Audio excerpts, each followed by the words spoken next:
Everyone. Thank you for joining us today. I would like to welcome you all to the International Journal of Clinical Research. IGCR is an organization rooted with an aim to facilitate and promote high quality research, publication, and interactive clinical content for physicians, educators, and the global medical community. Part of this initiative is the Pioneers in Medicine webinar series. My name is Peter Samuel. I will be your host for today. I'm a fifth year medical student from Georgia. I'm currently a member of the Medical Student Advisory Board and the host for the podcast Medicine Beyond the Science. Before we invite the speaker for the evening, we would like to give you a short introduction to the journal. I now invite Dr. Grazia Diano, a member of the Pioneers in Medicine webinar chapter, to introduce the journal.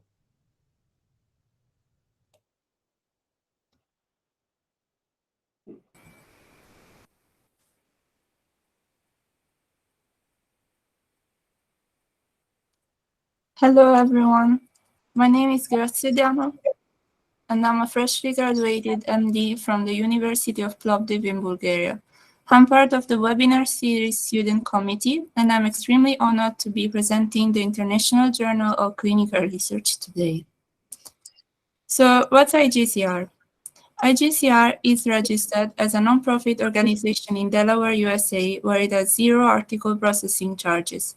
However, this has absolutely no hindering effect on our high-quality, open-access, double-blinded, peer-reviewed articles and interactive clinical content for the global medical community. Heading to the aims of the journal.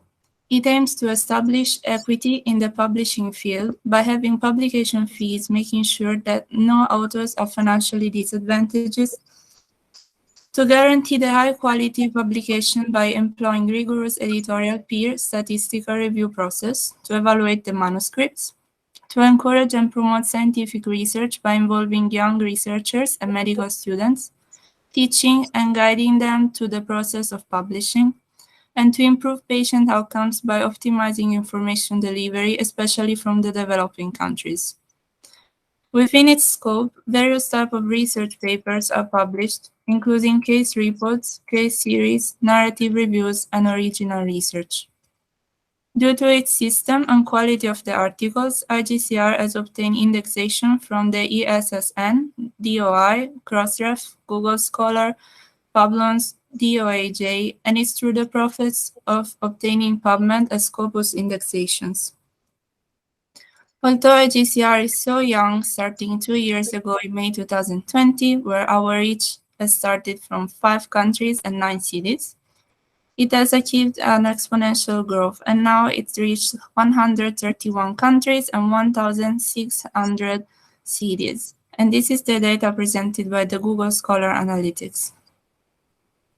As for the IGCR organizing committee, we have the managing editor and CEO Gregory Nicholas, the assistant managing editors, Dr. Shivaji Saha and Ricardo Viella, along with the student assistants. The editorial board consists of multiple editors from different fields and different specialties. They focus not only on obtaining great quality publication, but also on guiding our authors throughout their publication journey.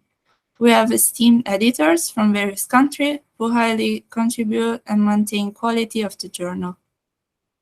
We are more than proud to say that we have started the board of advisors, and one of them is Professor Barakat, who is the Dean of the Undergraduate Studies at the University of Sao Paulo, Brazil, who happens to be the mentor of Dr. Gregory Nicholas. And here I would like to mention that we are looking for esteemed faculties to join us as board of advisors and be part of this growing family. As I've already mentioned, in IGCR, diverse kinds of research are published. For instance, as you can see, these are narrative review, an original research example, and a case report that have already been published. We have basically 4 divisions: the webinar series, the podcast, the course, and medical student advisory board, also known as MSUB, each one of which will be discussed in a second. Starting with the webinar series, its main focus is to inspire young minds by showing them the accomplishment and research of great experienced researchers and how they impacted the world at large. The series have been prospering thanks to our director, Ms. Ebasati, along with the Assistant Director, Dr. Keval Takar, and our event moderator, Peter Samuel. And I'm very proud to be one of the members of the Students' Committee along with my colleagues. The webinar series is divided in Pioneers in Medicine, featuring world's premier experts in their respective fields to discuss the research, medical journey, and inspire the next generation of students to engage in research, and Future Leaders in Medicine, featuring early career physicians and researchers with great innovative achievements to discuss their work and share their advice with the upcoming generation of students. Our first webinar was The Road to Chemo-Free World with Bruce Kison.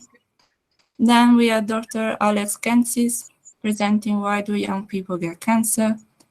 After that, we were honored to have Dr. Robert Peter Gale, an expert in leukemia and bone marrow disorders. Heading to the fourth webinar with Dr. William Ho on precision oncology. In December, we have Dr. Patrick Hu as a keynote speaker on using immune system to fight cancer. And then we had got the chance to enjoy Dr. Razel Kurzrock's speech about genomics and immunotherapy.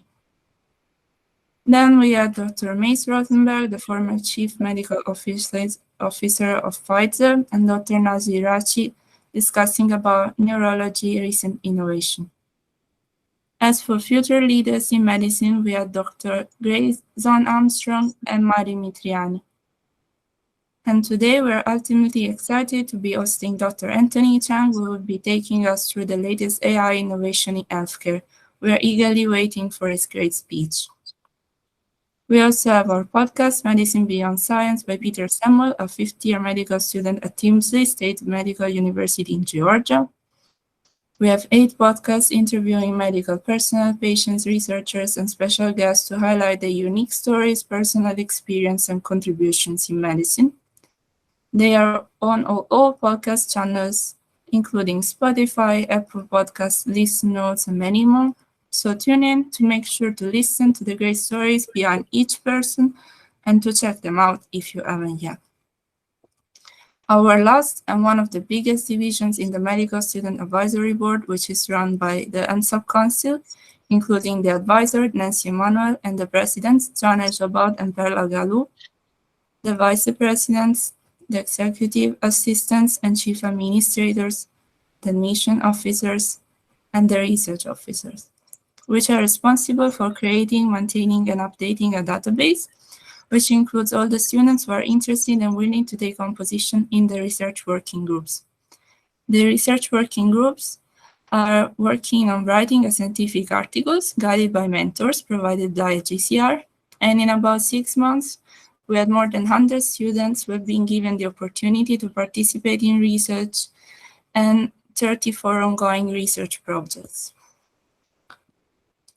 In the MSAP, we are more than 117 medical students and fresh graduates from 30 countries. As you may notice, students in this chapter come from very diverse backgrounds. The MSAP division is divided into the following 9 chapters, which will be explained briefly. First, we have the Journal Club chapter, which provides a Journal Club meeting every 2 weeks, which is exclusive for members of the MSAP and subscribers. Secondly, the Digital Health chapter is responsible for teaching and spreading awareness about digital health, an essential growing field that each physician must know about.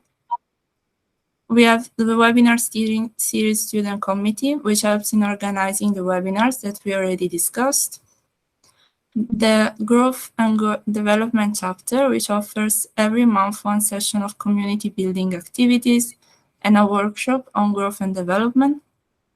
We also have a social media chapter, which is responsible for the image of the journal on social media and teaches students how to manage professionals' accounts and build teamwork and leadership.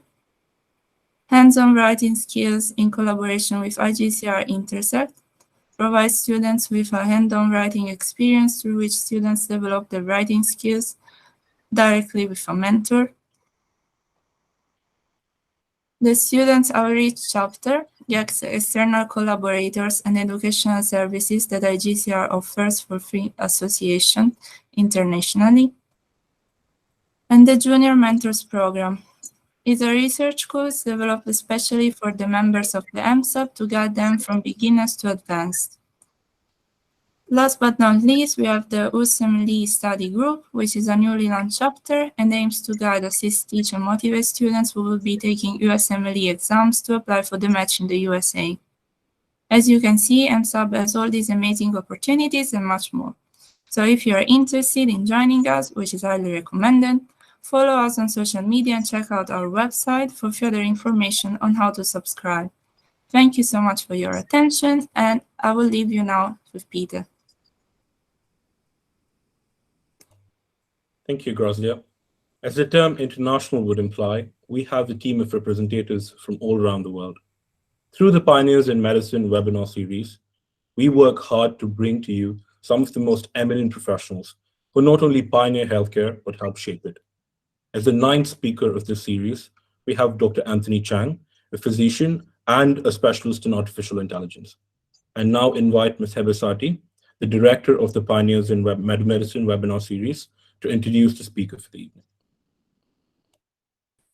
Thank you so much, Peter. In IGCR, we believe in the free and equitable distribution of knowledge. We also firmly believe that the youth is our future and is directly intertwined with research innovations. Therefore, we launched the webinar series, an initiative where we bring to you medicine's most prominent luminaries, discussing their medical journey, research discoveries, and passions in hope that it will inspire you. However, our success cannot be achieved without a great team. And I'm fortunate to have a passionate, hardworking, and dedicated team to make this event a reality. Today, we are very excited to host one of the most prominent pediatric cardiologists and researchers, Dr. Anthony Chang. Dr. Chang is the founder and Chief Intelligence and Innovation Officer of the Medical Intelligence and Innovation Institute, MI3, that is supported by the Sharon Disneyland Foundation at the Children's Health of Orange County. He is also the founder and director of the MI3 Summer Internship Program, which mentors close to 100 young physicians-to-be every summer. He is the founder of the Pediatric Cardiac Intensive Care Society that launched a multidisciplinary focus on cardiac intensive care for children, as well as the founder of the Asia-Pacific Pediatric Cardiac Society, which united pediatric cardiologists and cardiac surgeons from 24 Asian countries and launched a biennial meeting in Asia that now draws over 1,000 attendees. He is renowned for various inventions in juvenile cardiac care, including the cardiac medication Milrinone. He also co-designed an axial-type ventricular assist device for kids.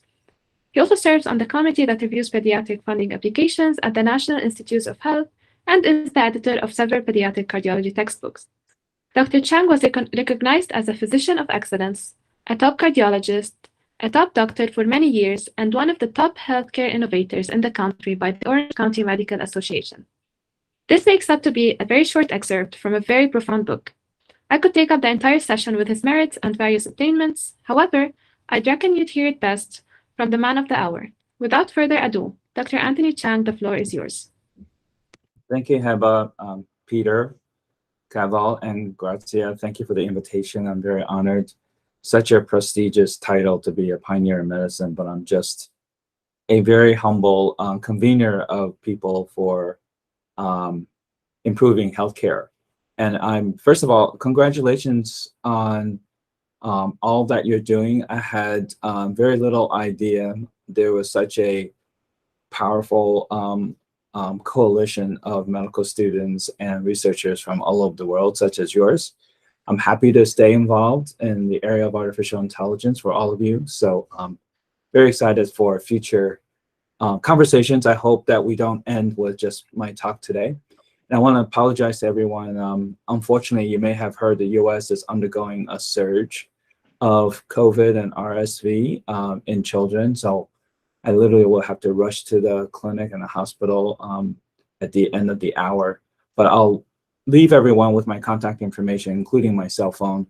Please feel free to contact me if you have any questions or you want to have some future conversation. May I see the slides? And I apologize, we had a little technical challenge this morning, but thank you, Caval, and everyone to get me on track here. So I want to share with you a very fast-paced talk on what artificial intelligence is, because I know not everyone has worked in this area, and then 3 things about the present that I think are successes, 3 things that have been disappointments, and 3 things for the future. Since we have so many young people here, I'm truly excited about the next 25 years in healthcare and medicine for all of you. I'm very jealous that all of you will enjoy most of that 25 years, and I will just be seeing the beginning of that period. So I'm a little jealous that I'm not young enough to hopefully, as you are, to see the entire evolution of artificial intelligence. Next, please. So yeah, so you may already know how artificial intelligence is in every sector of our lives. This is a AI-generated picture that created some controversy here in the United States because people, the human artists, felt like, even though this is digital art, that we should not include artificial intelligence as a partner in generation of the art. So, and I think this has relevance for us because in clinical research and as clinicians, how much AI is going to help us may actually create some controversy, right? So if you make a clinical decision or you do clinical research project and you're using artificial intelligence, is that going to be the same or as respected as a human-generated project or idea? Next, please. So quick few words about artificial intelligence. It's simply a technique that computers do that requires intelligence by humans. So so that's Marvin Minsky's original description about 70 years ago, and it's still one of the best. Now, it gets a little bit confusing when we start talking about machine learning and deep learning, but machine learning is under the umbrella of artificial intelligence. It's a way that computers can learn from the data, and deep learning is a subset under machine learning in that it has multi-layered neural networks that mimic how the brain works. So deep learning is under machine learning, and machine learning is under artificial intelligence. Next, please. So if you look at the timeline, artificial intelligence has really been around since the 1950s. That started with the Dartmouth Conference in 1956, and that's when the word artificial intelligence was used. Some of you may have seen the biopic, The Imitation Game movie with Alan Turing, and he actually is thought to be the father of artificial intelligence. But ironically, he called it machine intelligence. He never called it artificial intelligence. And machine learning was really in its full force in the 1990s and 2000s. And then deep learning since about 2010. So deep learning is actually quite new and quite exciting also. Next, please. I'm going to paste this talk so we have about 15 minutes for everyone to ask questions. So if you look at artificial intelligence and data science and mathematics, it gets very confusing, but it's all these areas now collapsing into, I think, how to use artificial intelligence in clinical medicine. My team consists of data scientists, mathematicians, clinicians, so everyone can contribute to this very exciting area. For those of you who are still quite young, and it looks like everyone's quite young, this is such an exciting field to get involved in because this is your future. The future of clinical medicine and research is going to be a lot about artificial intelligence. Next. And this is machine learning and deep learning in one diagram. We're not going to have time to go into that. I teach a course, and you can learn about it through there. So important thing to realize on this slide is that all the artificial intelligence is based on good data, good access to data, accurate data. Just like clinical research, you have to have good data. Artificial intelligence depends on good data. So if you don't plan on being in artificial intelligence, but you want to make a contribution, please focus on data and databases in healthcare for your research area. Now, I put on top wisdom because I think wisdom is still mainly a human endeavor. Next, please. So I often get asked, well, what's the difference between statistics and machine learning being artificial intelligence? And here's a nice table. You can read it on your own. But the most important thing is that in machine learning, as opposed to statistics, conventional statistics, in machine learning, the computer actually learns more and more from the data. Whereas statistics is top down. You set the rules and the computer generates. It's almost like a calculator. The computer generates answers. But in machine learning, it's the other way around. The machine finds patterns in data and then learns to set the rules. And then you just put in new data and you find the answers that way. So it's a very different approach. That's why we're so excited about this new approach, because it can really make a contribution in clinical research. Next. These are just some of the recent developments from the Stanford AI report. I think several big trends right now. It's mostly about data. Data is so important when you do artificial intelligence. And also language models are really coming along. Something called natural language processing is how computers and humans communicate. And this area has really, really exploded in terms of quality and the capability of these really, really impressive transformer type of artificial intelligence. Next. So the exciting thing is the AI is more available and cheaper than ever before. The cartoon, I guess we're not going to enjoy the cartoon. Okay. Okay, so it's funny. You can read it on your own.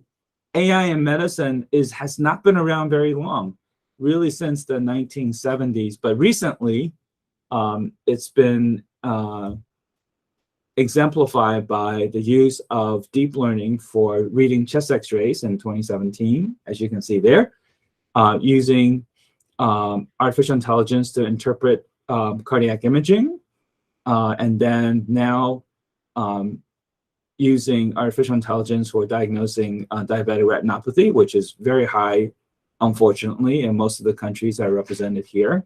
So it's exciting that things are moving along very quickly. Next. Why all of a sudden we have this huge interest in artificial intelligence in medicine? Well, three things came together. One is the capability of the algorithm. So AI got smarter, basically. Two is the availability of cloud computing, cloud storage, cloud AI now. So it's very exciting. Third is the availability of GPUs, the capabilities of the compute. So that combined with a wealth of healthcare data is really creating an amazing future for all of you to do clinical research. Next. And again, I'm not going to go into IBM Watson. One of the questions I get asked very often: what's the difference between Google DeepMind and artificial intelligence, IBM Watson? There's a nice table. One is called cognitive computing, which is in a way a form of artificial intelligence. Next. I talked about natural language processing. For all of you going into clinical medicine and research, natural language processing will be a very important part of how we do clinical research in the future. It's basically how humans and computers can communicate back and forth in written form or in auditory form. Next. Why do we care about AI medicine? Here are just a few of the many whys. One is, I think you can advance, Kaval.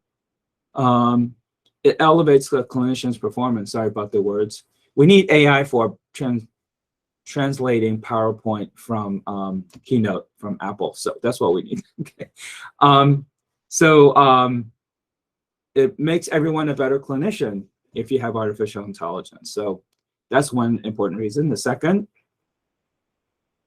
is it replaces humans to do very boring, tedious, and repetitive tasks like entry of data.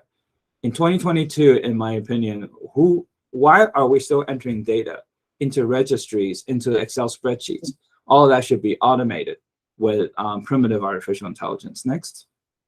And a third of many, many reasons is, advance again, please, is anytime you have a clinical question, like in clinical research, you should be able to query a large data set that's available and get an answer immediately, rather than having to search under PubMed and find articles. I mean, in 2022, we have the technology available for you to get an answer to a question from a large data set. Next, please.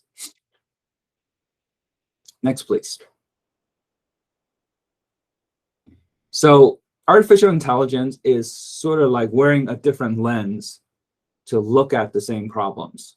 So artificial intelligence is so important for the future. Here's a little cartoon. This is true in real life, by the way. When we talk about machine learning, everyone wants to do artificial intelligence. No one wants to do the hard work, which is labeling the data. So this is the takeaway from this cartoon. Just like everyone wants to cook, nobody wants to do the food prep. Nobody wants to do the dishes, right? So it's the same in healthcare and AI. Nobody wants to label the data. Nobody wants to implement the AI tool. That's like washing the dishes. So in essence, you have to be involved from the beginning to the end, which is improving healthcare. So 3 successes in the last decade, if you look at AI in healthcare, all right? So this is what happens when you type in the word cat on a DALL-E 2 equivalent, which is AI generated art. So you would say that's a success. That's pretty good when you type in the word cat, right? Okay.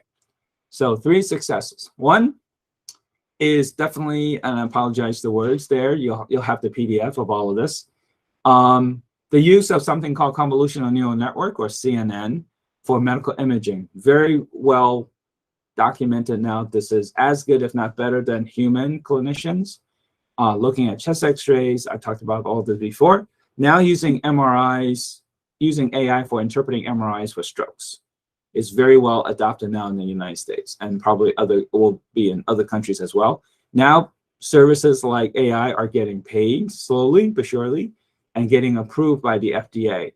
So now we're even using these tools to looking at moving images like echocardiography and endoscopy. So that's exciting because a gastroenterologist can use AI in real time to decide whether or not to take a biopsy or not. So that's going to change the future of some of the subspecialties immediately.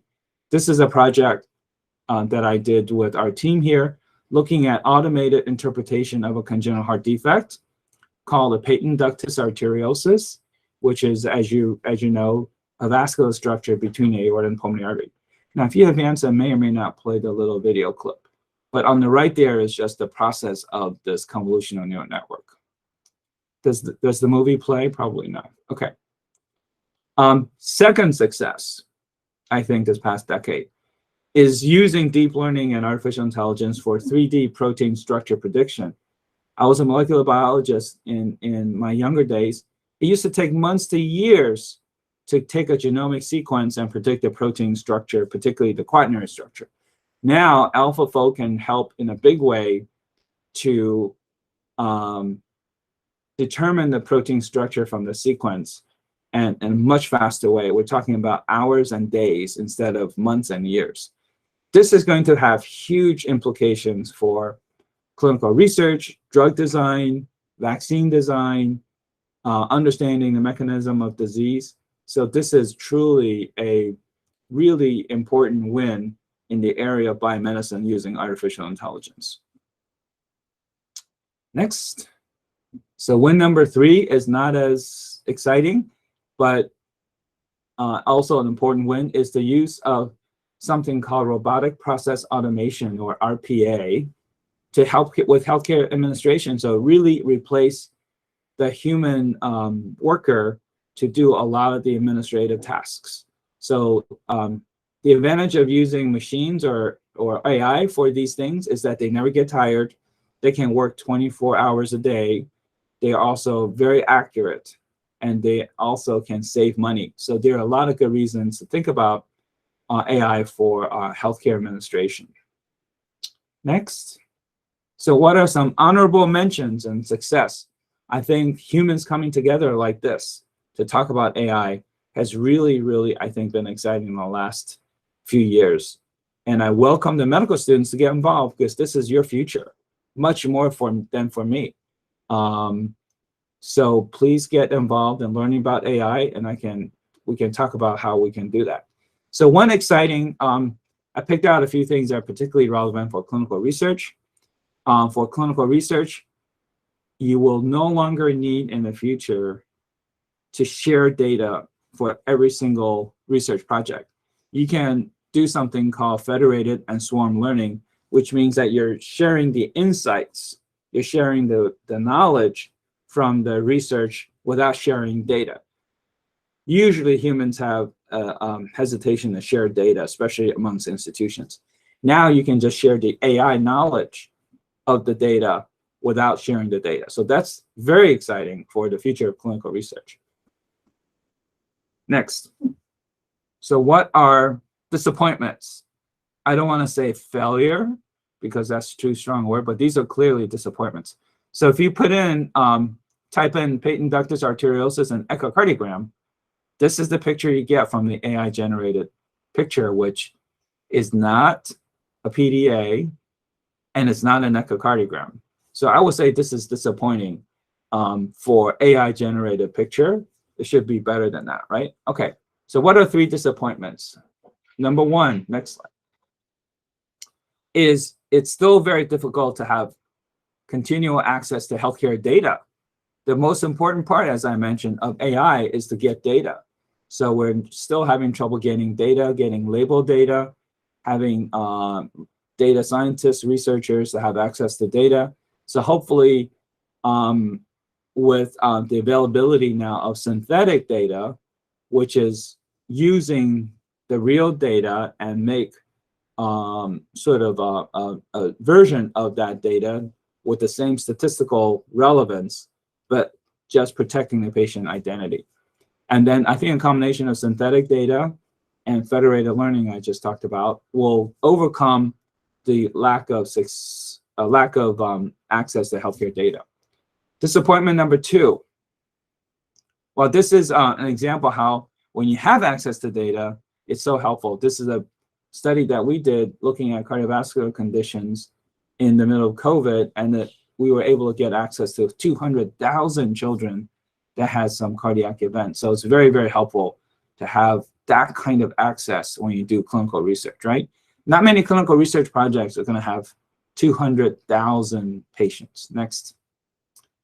Disappointment number 2 is there are a lot of good data scientists working on a lot of clinical projects, but not enough with clinical relevance or impact.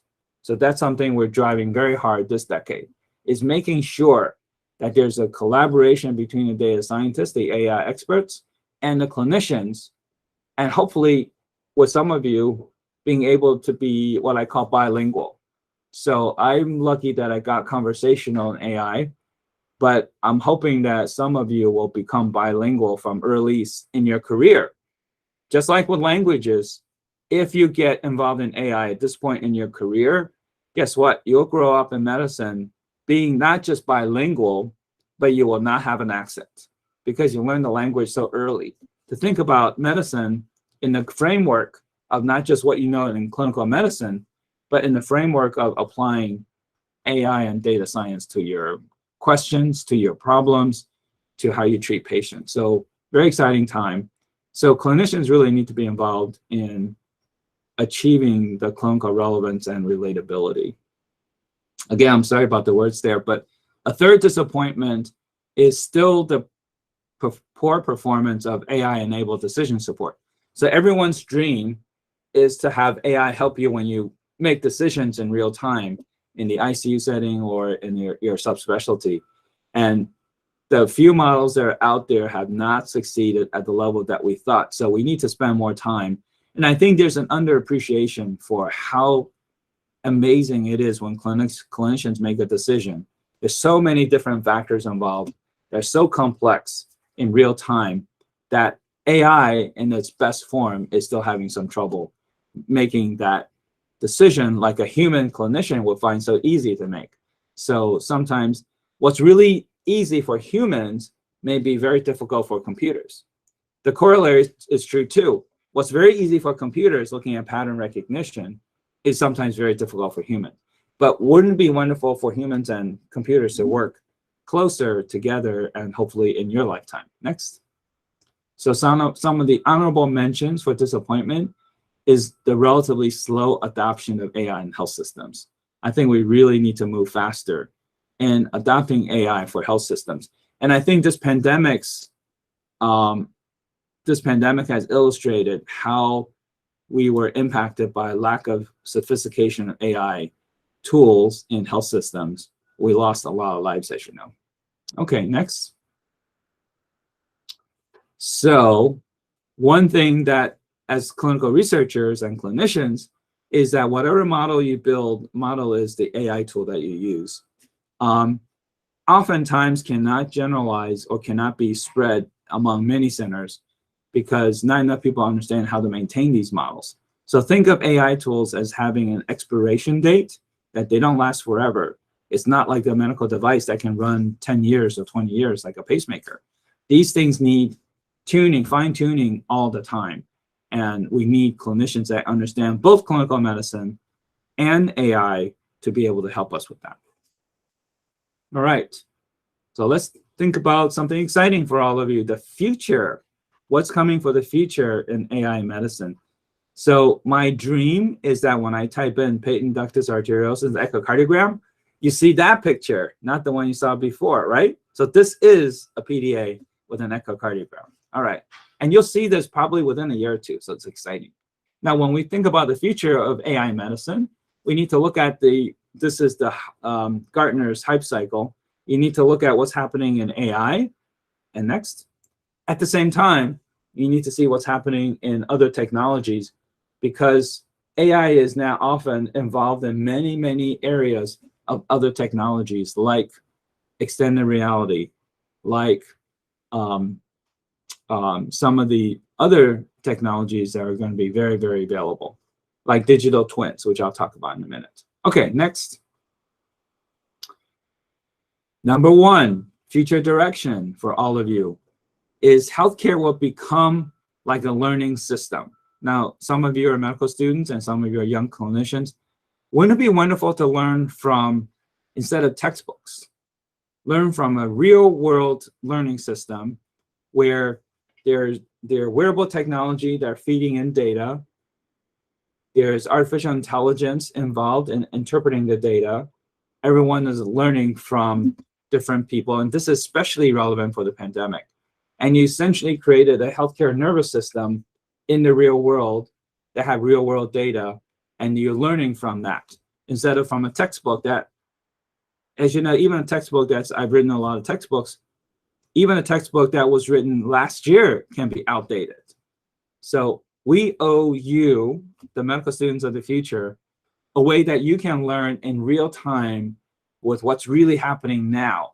And this pandemic, again, has reminded us that we humans are just too slow trying to learn from natural diseases. And I think medical education and clinical training should be based on this health learning system. So it's real world data in real time so that you can learn much better about the world that you're going to be practicing in. So number one is a healthcare learning system, like a nervous system with a brain. So just to show you this is not fantasy, a few Fridays ago, one of the things you need is the ability to see medical images in real time in 2 separate places around the world. So that was always a fantasy of mine since about a decade ago. So a few weeks ago, we were able to achieve that. So an echocardiogram was being done in Orange County, California. And at the same time, pediatric cardiologists in Rome, Italy at Bambino Gesù Hospital were able to see this echocardiogram in real time. So now the dream is maybe AI can help interpret these echoes so a cardiologist in Rome can get an automatic interpretation of an echocardiogram in real time. So how amazing would that be? So I'm personally very inspired by this because it's so necessary. And by the way, the first patient that was done was my own daughter who has complex congenital heart disease. So it's very, very special to me that we're able to do this. Next, please. So dream number 2 for the future for all of you is the concept of digital twins. So the digital twin is a virtual copy of a patient. It can also be in manufacturing. You can have digital twins of cars. You can have digital twins of ventilators being made and in the virtual world, so you can fix things very, very quickly. So I think we need to apply digital twins to clinical research, to precision medicine, to how we can try different things for the same patient without involving hundreds or thousands of other patients, which may be totally different. So I think we have clinical research maybe not so right. You know, we have hundreds or thousands of patients, we learn from those patients, but the result of that study may have absolutely nothing to do with you as an individual patient. So wouldn't it be wonderful if there's 100 copies of Heba, there's 100 copies of Kaval, there are 100 copies of Peter for a clinical research project. So in the future, I think clinical research will change. It will not be randomized controlled trials only. It will be also digital twins and looking at how many ways you can treat the same patient with different results. This is very complicated in practice, even though it's simple, perhaps in philosophy. You have to tie together both mechanistic models as well as statistical models. You have to put it all together, and that's what we're working on. We're working on a heart failure project in pediatric patients right now. But I think this is the future of clinical research. It will no longer be randomized controlled trials. It will be also many, many digital twin projects. Kaval is trying to push me ahead. Okay, it's okay. The third important direction is all of you need to be involved in AI so that we can, instead of computational intelligence, which is what we have now, I think we need to have cognitive intelligence in clinical medicine and clinical research. That means all of you can make a contribution to AI in the future of healthcare and clinical research, because we'll be combining deep learning, which is data-based, with everything that you know, which is rule-based, right? So these two types of thinking will come together beautifully in something called neurosymbolic AI or just smarter AI. AI is not very smart right now. AI could be a lot smarter. And the only way AI can be smarter in the future is if all of you are involved in helping it to get smarter. And that only human brains can do. So we take the best of the human brains and we take the best of computers and put it together. Is going to be an amazing future for all of you in the future. All right. Honorable mention for the future. So you're basically building a smart brain. The honorable future is we have to maintain the AI to be human-centered so that we don't forget the humans. Oftentimes with AI models and AI use, we may not remember how important humans are. So that's one of the important things about the future is a human-centered AI. And I think one of the most exciting areas in the future also, next, is now Kaval is shy now. Okay.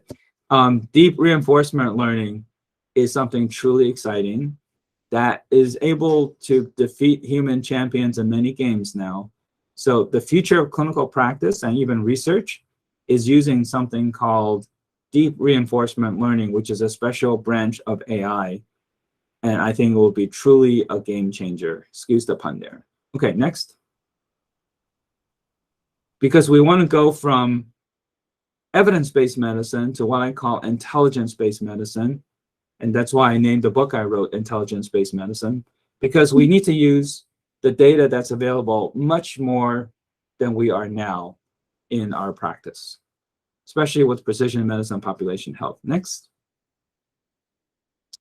So we look at the future of medicine with AI throughout the whole health system for everyone to use. So think of AI as a resource that everyone can use to improve healthcare. Next, please. One takeaway, not just for AI, but for your careers. One is that's the Earth from the moon, the first picture. You need to travel far from your home domain to learn something special. So I went into computer science and learned about artificial intelligence. And I think I encourage all of you who are still very young to pick one or two areas that are very different than medicine and bring it back to medicine.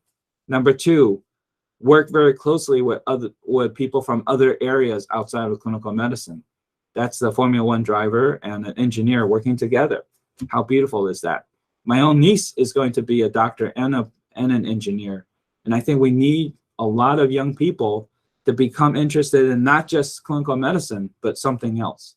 And third, AI in healthcare, just like other areas in medicine, is a wonderful way to convene people with different talents, just like a symphony that you see there. That's Beethoven's Ninth Symphony, in case you're wondering, because it has a human choir, right? Singers in the back. Next, please. So we want to not just have a moonshot, but I'm counting on your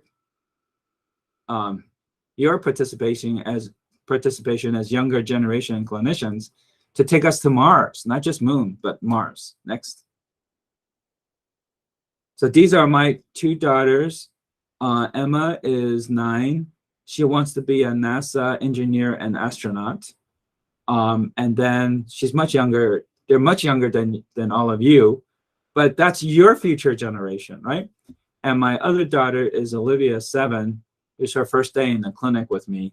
She wants to be a doctor and a computer scientist.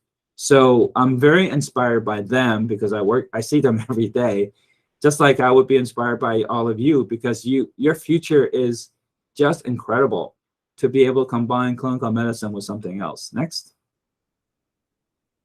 So if you're interested in learning more about artificial intelligence, we have courses now that are based on the book I wrote. And we give special scholarships to medical students. So if you need help, we have 1-day courses called the AI Primer, and we have 2-day courses called the Intro and the Advanced course. And medical students are welcome. Again, we have some funding available. If you're interested, please contact me and my team. We can get you these courses. And we have international students all the time from other countries. So it's very exciting to see medical students from all over the world. And we also have a special primer for medical students. So we can perhaps talk about that too. Next. And this is backed by many famous institutions. Next. And also, we have an AI Med Global Summit that's every year. It's in San Diego this year in June. So if you're interested, we also have scholarships for medical students for this meeting. We have over 1,000 people come from all over the world for this meeting to talk about AI in healthcare. If you're interested in coming, we can definitely help you come. Next. Again, I want to thank my many mentors and friends at Stanford, where I learned about data science and artificial intelligence. And next. I want to thank my team. Next. Here in Orange County. So thank you very much for the special honor of giving a talk on artificial intelligence in healthcare. Again, I encourage all of you to get involved at different levels, because this is really your future of clinical medicine and clinical research. So thank you very much for the honor. Thank you very much, Dr. Chang. It was a great pleasure to hear you talk about AI. The insights you provided about artificial intelligence and its potential in healthcare truly shows incredible promise to lessen the impact of our greatest health problems. As medical professionals, we need to understand and acclimatize with these latest advances for better healthcare delivery. Everyone present here learned a great deal through your talk. We will be taking a couple of questions due to the time crunch. We're just going to stick to 2 or 3 questions. So the first question that we received from the audience is, it's sort of a 2-part question. I'm just going to combine the similar questions together. Regarding data labeling and collection, what are the steps of forming a clinical data registry? And for medical students, especially from third world countries, what are some possible projects or ideas that we can incorporate into our university hospitals or local health centers? Yeah, great question, because you want to do something. Again, one of the takeaways that we'll talk about in courses is artificial intelligence in healthcare is not about rushing and learn how to program. And that's often the natural reaction is continue your journey in clinical medicine and learn about how AI can help you as a clinician and in clinical research. And there are plenty of people that are programming, and programming more and more are becoming automated.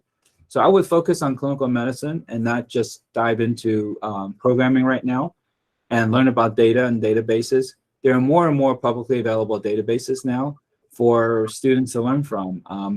I have close ties to Stanford, and Stanford has now a library of publicly available data sets for you to learn from. So I think more and more with the arrival of synthetic data that I talked about, where your privacy is protected, and the use of federated and swarm learning, I think more and more students will have fun getting involved. And I think the future of your clinical education will actually be using real world data. How exciting would that be? Instead of reading about someone else's research, you can just say, I wonder if cigarette smoking causes hypertension. You can just do your own clinical research project based on the publicly available databases. And it's kind of like learning on your own discovery, which is really the best way to learn. So I'm very excited about how even, medical education is going to be in the future. I have designed a special curriculum on a slightly unrelated topic of 10 motifs that I think the future medical students need to learn, and perhaps I can talk about that in the future. One of the 10 motifs is artificial intelligence and human intelligence. Another one is entrepreneurship and innovation. I think these are so needed in medical education that far beyond just artificial intelligence and human cognition. Thank you for that, Dr. Chang. The next question we have is sort of oriented towards the future, right? And I think it's a very important question as well. How can the practitioners cope with AI dependency in the future? And how hazardous do you think it is? Yeah, I know. I get medical students like you all the time, and I giggle a little bit because we are in danger of people getting too reliant on AI and not really think like humans should be, and we need to balance that, right? Because I'll give an example. Just last week, a medical student came to spend the day with me, and I said, let's talk about hypertrophic cardiomyopathy. And I said, why don't you read up on hypertrophic cardiomyopathy?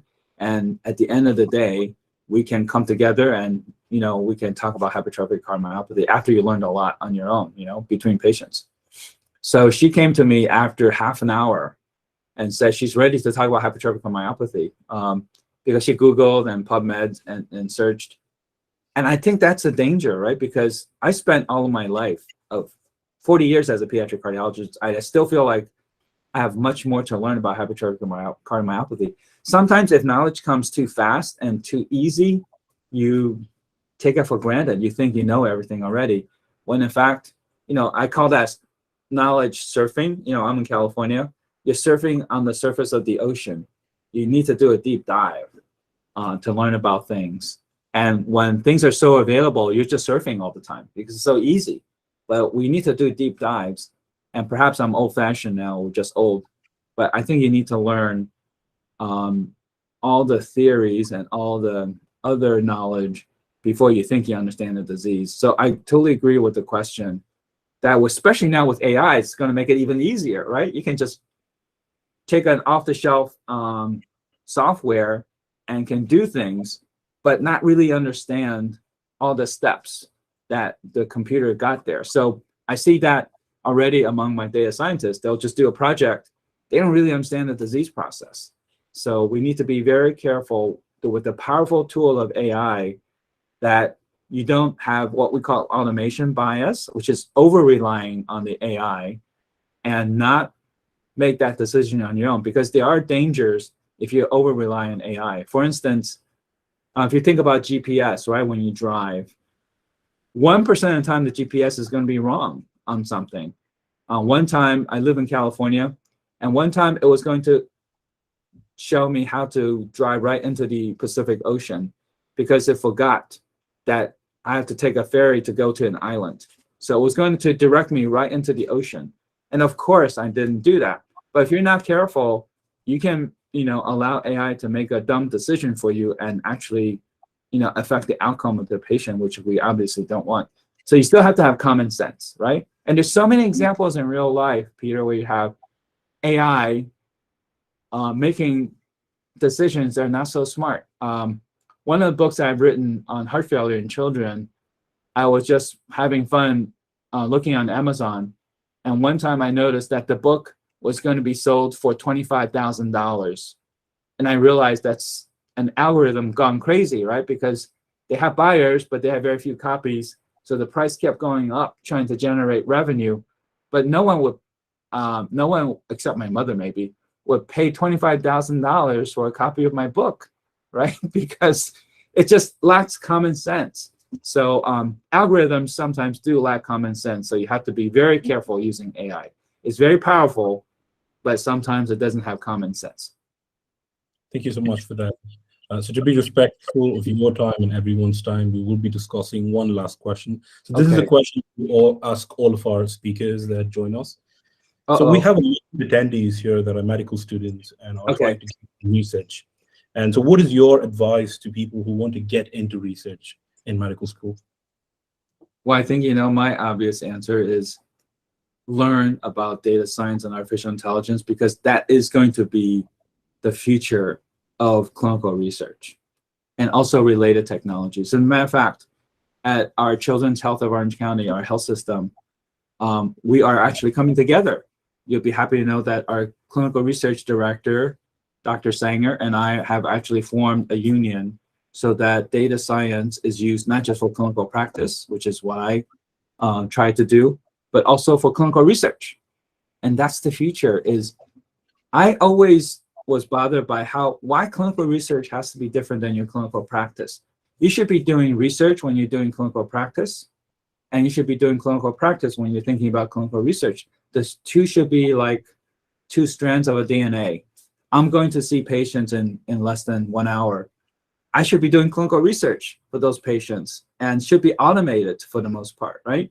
So in the future, as clinical researchers, you will not only be doing research, but you'll be thinking about practice at the same time and work very closely with AI experts in the future. So very, very exciting in the future that I think we're going to stop thinking about clinical research as something you do when you have protected time, or it just be ongoing just in real time, and you just have questions and you get an answer, and you get a question, you have an answer, and then you perhaps have another question.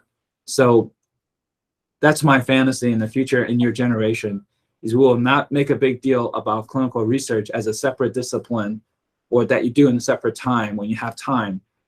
You'll be doing, all the clinicians will be doing research in essence with a very new paradigm, which is data-driven and data-based with, the clinician wisdom to be applied to it. So clinical research in the future, I think, will be very, very based on data science and AI.